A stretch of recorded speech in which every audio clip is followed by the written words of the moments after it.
मनोजवं मारुततुल्यवेगं जितेन्द्रियं बुद्धिमतां वरिष्ठं वातात्मजं वानरयूथमुख्यं श्रीरामदूतं शरणं प्रपद्ये। महारुद्र हनुमान की जय। जय जय रघुवीर समर्थ।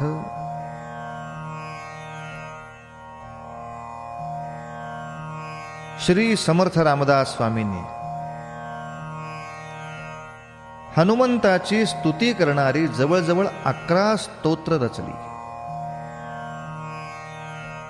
पण त्यापैकी भीमरूपी महारुद्रा हे अधिक लोकप्रिय झालं। हे स्तोत्र अनेक वेळा घरोघरी म्हटलं जातं, पण त्याचा विस्ताराने अर्थ सहसा कोणी लक्षात घेत नाही।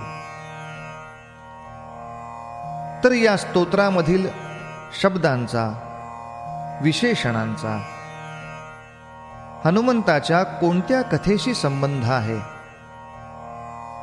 याचा थोडा आपण संक्षेपाने या ठिकाणी विचार करणार आहोत। या मारुती स्तोत्राची सुरुवात फार सुंदर झालेली आहे। भीमरूपी महारुद्रा वज्र हनुमान मारुती वनारी अंजनी सूता रामदूता प्रभंजना। भीमरूपी, भीम हा शब्द संस्कृत वाङ्मयामध्ये अनेक वेळा भयानक या अर्थी आलाय, पण तरी सुद्धा आपल्या मराठीतली थोडी सवलत वापरून काय भयानक सुंदर आहे हो,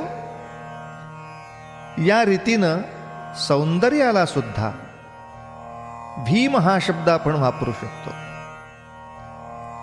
तसं म्हणाल तर या महारुद्रांचं रूप शत्रूचा निपात करताना इतकं भयानक आहे, किंबहुना ते भयानकत्वच मांगल्याला जन्म देणारा असल्यामुळे ते पूजनीय आहे। म्हणून समर्थ त्या भीमरूपाला वंदन करता आहेत की शत्रूचा निपात करताना, मग ते राष्ट्राचे शत्रू असोत, धर्माचे असोत, समाजाचे असोत, वा अध्यात्म मार्गाची वाटचाल करताना वाटेमध्ये येणारे षड्रिपू असोत, या सर्वांचा निपात करताना अत्यंत भयानक अशा निग्रहाने आपल्याला काम करायला हवं। म्हणून हनुमंतांचं समर्थांना अत्यंत प्रिय असलेलं रूप आहे ते भीमरूप आहे। भीमरूपी महारुद्रा।